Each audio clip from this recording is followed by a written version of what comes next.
Hola, ¿qué tal a todos? Queremos darles la bienvenida.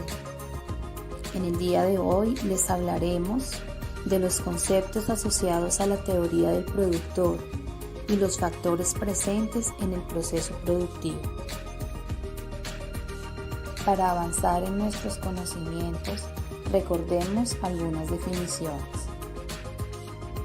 La empresa es la unidad económica básica y su función es transformar los factores de producción para convertirlos en bienes y servicios aptos para el consumo. La actividad fundamental que realiza toda empresa es la producción y esta consiste en la utilización de los factores productivos. Corto plazo en la producción. Es un periodo a lo largo del cual la empresa puede ajustar la producción cambiando factores variables tales como el trabajo y los materiales. Los factores fijos como los edificios y equipos no se pueden ajustar plenamente. Al dar comienzo con la función de producción de una empresa, es importante profundizar sobre los siguientes conceptos. La producción marginal. Está asociada a los factores productivos. No olvidemos que estos son los elementos con los que cuenta un ente económico para llevar a cabo su actividad. Los factores productivos. Entre ellos encontramos el trabajo. Es el esfuerzo de los empleados en el proceso productivo, sus horas laborales, y lo identificamos con la letra L. La tierra. En sentido amplio, son todos los recursos de la naturaleza destinados a la producción y la reconocemos como la letra T. El capital representa los activos de la empresa. Hay un capital físico como los edificios, la maquinaria, los medios técnicos y un capital humano como las capacidades y habilidades de los trabajadores. Lo reconocemos con la letra K. La economía moderna empieza a considerar como válido un cuarto factor productivo como la tecnología.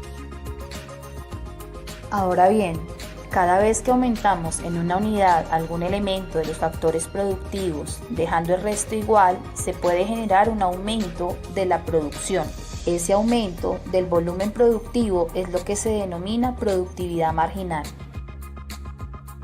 La ley de rendimientos decrecientes demuestra que aumentar la cantidad de un factor sin modificar el resto, al principio supone una mejora productiva, pero en algún momento empezará a disminuir hasta llegar incluso a hacerse negativa. Dicho lo anterior, tomemos el siguiente ejemplo. En una empresa de helados, si aumentamos el número de operarios, será positivo en un primer momento, pero con un aumento constante de ellos llegarán a incomodarse los unos a los otros, produciendo un rendimiento negativo. En este espacio hablaremos sobre la productividad media. La productividad media es la cantidad de producto por unidad de trabajo empleada. En economía, al producto medio del trabajo se le suele denominar productividad del trabajo o simplemente productividad. La productividad media nos indica el nivel de producción que obtiene la empresa por unidad de trabajo empleada. La fórmula que usamos para determinar este indicador proviene del producto total dividido entre el número de trabajadores. Esta gráfica nos está indicando el comportamiento que presenta esta variable.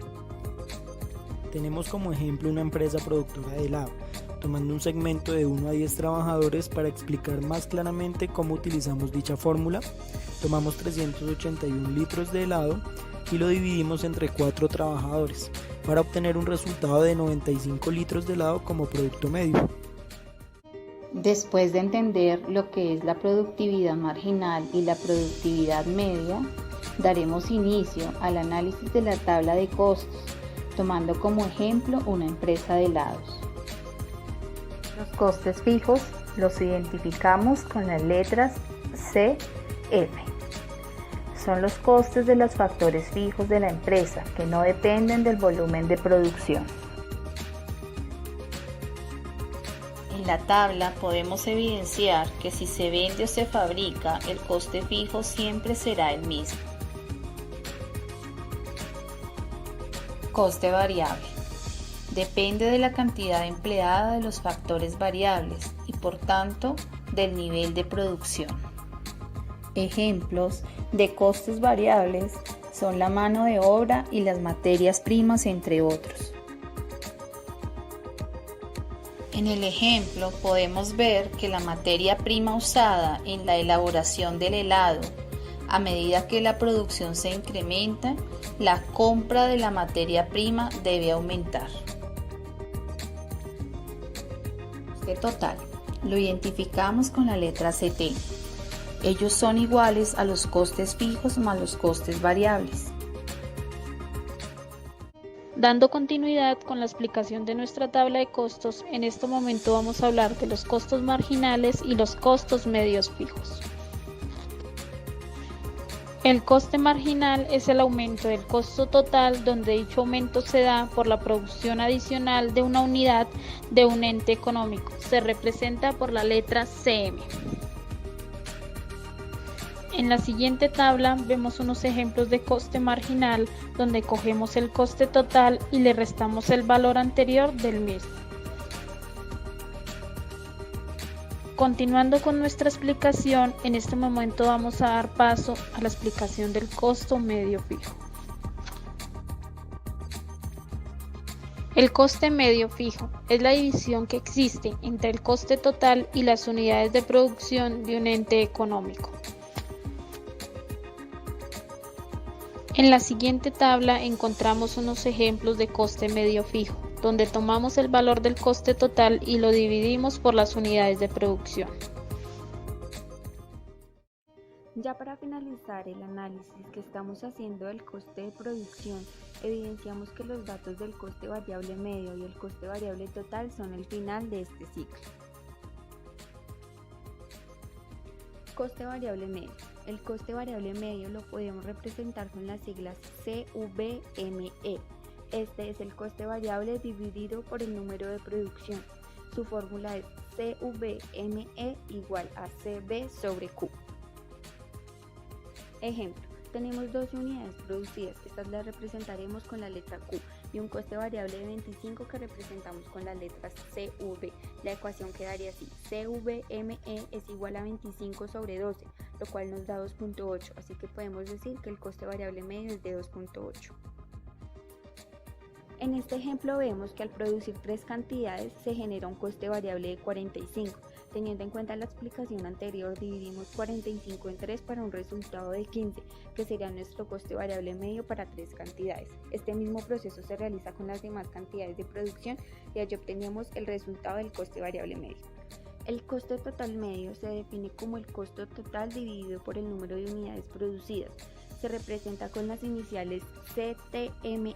Su ecuación quedará así: CTME es igual a CT sobre Q.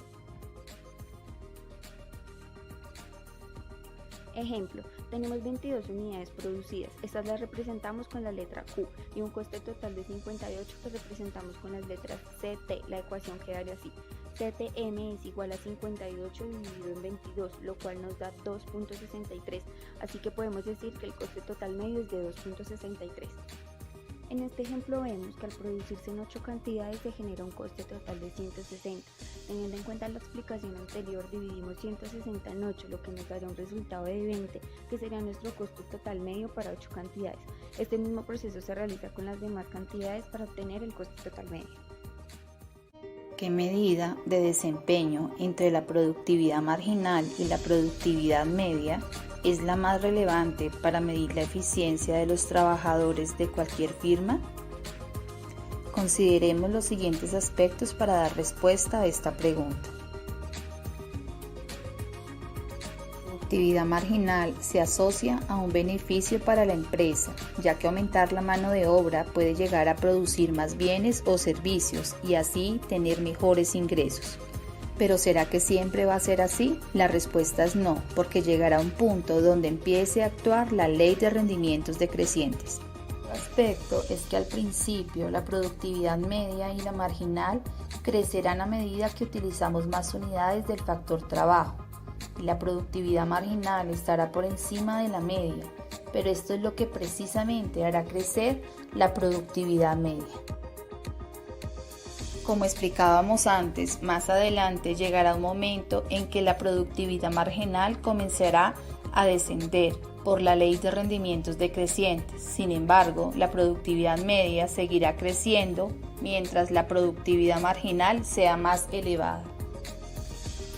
La productividad media llegará a su máximo cuando sea igual que la productividad marginal. Y aunque la productividad marginal llegase a ser negativa, la media nunca llegará a serlo. Una empresa nunca tendrá menos 10 empleados o producirá menos 10 unidades de helado. Por los anteriores argumentos podemos decir que las dos medidas de producción son relevantes para medir la eficacia de los trabajadores. Muchas gracias.